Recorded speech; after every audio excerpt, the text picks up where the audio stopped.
बेटी और बुआ। 5 मिनट पहले शांत दिख रहे मम्मी पापा फोन पर बात कर खुशी से चहकने लगे। डाइनिंग रूम में नाश्ता कर रहे अपने बहू और बेटे के पास आकर बोले, कल सुधा आ रही हैं। अभी अभी फोन पर बात हुई है, समाधि भी साथ आएंगे। शशि, तुम कल दोपहर 4 बजे एयरपोर्ट चले जाना दोनों को लेने। इस सुधा को और कोई काम नहीं है क्या?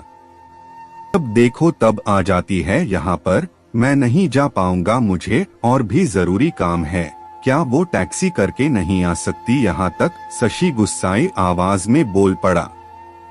अपने बेटे के मुंह से अपनी बेटे के लिए ऐसे बोल सुन मां एकदम दंग रह गई। अरे, तबीयत तो ठीक है ना तेरी? कैसी पागलों की तरह बात कर रहा है? घर में 2 गाड़ियां होते हुए बहन को टैक्सी में आने के लिए कहता है, मां बोली।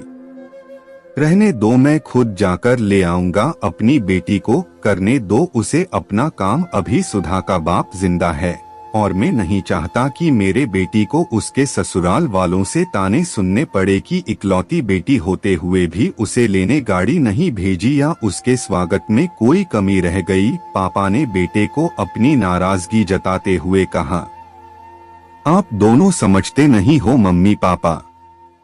वो जब भी इस घर आती है तो सारी दिनचर्या बिगाड़ देती हैं। वो तो आराम से बैठी रहती है, किसी महारानी की तरह हम सबको उसकी आवभगत में लगाना पड़ता है। मेरी पत्नी का तो पूरा दिन ही दीदी और जीजाजी के आगे पीछे उनके ओरड पूरे करते हुए निकल जाता है। गुस्से से शशि बोला, आज क्या हो गया है तुझे? कैसी बहकी बहकी बातें कर रहा है? बहन है तेरी, कोई पराई तो नहीं है। अब क्या है उसका इस घर में? शादी में दे दिया था ना हमने जितना देना था, फिर क्यों चली आती है बार बार यहाँ पर? और हर बार बैग भर भर कर लेकर जाती है वो अलग। आपको समझना चाहिए वो सिर्फ हमें लूटने आती है और कुछ नहीं। शशि ने तंज कसते हुए कहा, तुझे क्या अगर वो यहाँ से थोड़ा कुछ ले जाती है तो? ये सब मेरी मेहनत की कमाई है और मैं जो चाहूँ करूँ। चाहूँ तो पूरा सुधा को दे दूँ। पापा गुस्से से लगभग कांपते हुए बोले। अब शशि अपनी आवाज धीमी करते हुए बोला, मैं कहाँ कुछ नई बात कर रहा हूँ मम्मी पापा। मैं तो वही बोल रहा हूँ जो मैंने बरसों से बुआ के साथ होते हुए देखा है। आज अपनी बेटी के खिलाफ 2 शब्द क्या सुन लिए आप तो गुस्से से लाल हो गए। जरा सोचिए, जब आप बुआ के साथ ऐसा व्यवहार करते थे तब दादी को कैसे लगता होगा। बुआ जो हम पर इतनी जान छिड़कती है, आपने कभी उनके और उनके ससुराल वालों के मान सम्मान के बारे में परवाह नहीं की। उन्होंने कभी भी आपसे कुछ नहीं मांगा, बल्कि हर बार वो अपने साथ कुछ ना कुछ लेकर ही आती, लेकिन आपका व्यवहार कभी भी उनके साथ अच्छा नहीं रहा। दादी ने भी आपसे कभी नहीं कहा कि मेरी बेटी को पैसे दे दो या कुछ खरीद कर दे दो, फिर भी दादी को आपके यहाँ इतनी भी परवानगी नहीं थी कि वो अपनी बेटी को कुछ दिनों के लिए अपने पास बुलाकर रहने दे। अपनी बेटी का ऐसा अपमान वो सहन नहीं कर पाई, इसलिए वो गांव में पुराने घर में अकेली रहने चली गई। बुआ भी अपना अपमान सह लेती, पर आपने उनके पति का भी मान नहीं रखा, इसलिए उन्होंने भी हमारे घर आना जाना छोड़ दिया।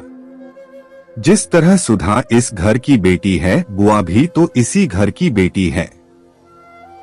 आपने 2 बेटियों में फर्क कर अच्छा नहीं किया। और रही मेरी बात, तो मैं अपनी बहन से बहुत प्यार करता हूँ। मैंने कभी अपनी पत्नी को उसके खिलाफ गलत बोलने का हक नहीं दिया और वो बोलेगी भी नहीं। मैं खुद जाकर उसे लेकर आऊंगा, क्योंकि मुझे मेरी बहन पर गर्व है, अपने अच्छे भाई होने पर भी। हो सके तो मेरे इन कटु शब्दों के लिए मुझे माफ कर देना। इतना कहकर शशि अपने ऑफिस के निकल गया। माँ और पापा का सिर शर्म से झुक गया।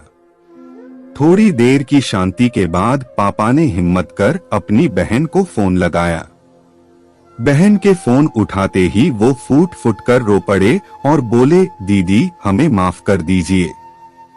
हमने इतने साल आपके साथ जो भी दुर्व्यवहार किया उसके लिए हम सच में शर्मिंदा है। दीदी आपकी बहुत याद आ रही है, आप अपने घर आ जाइए हमसे मिलने, अगर आप कहे तो मैं आ जाता हूँ आपको लेने। दूसरी तरफ दीदी भी रो रही थी। वो भाई के इन थोड़े से ही शब्दों से पिघल गई थी। वो बोली, मैं तुमसे नाराज नहीं हूँ भैया, मैं जीजाजी को सारी बात बताकर जरूर आऊंगी। दोस्तों, बेटी तो बेटी होती है, बहन हो, बहू हो या बेटी, तीनों में कोई फर्क नहीं करना चाहिए। इन्हीं से घर की शोभा होती है और इन्हीं से घर खुशियों से भरा रहता है।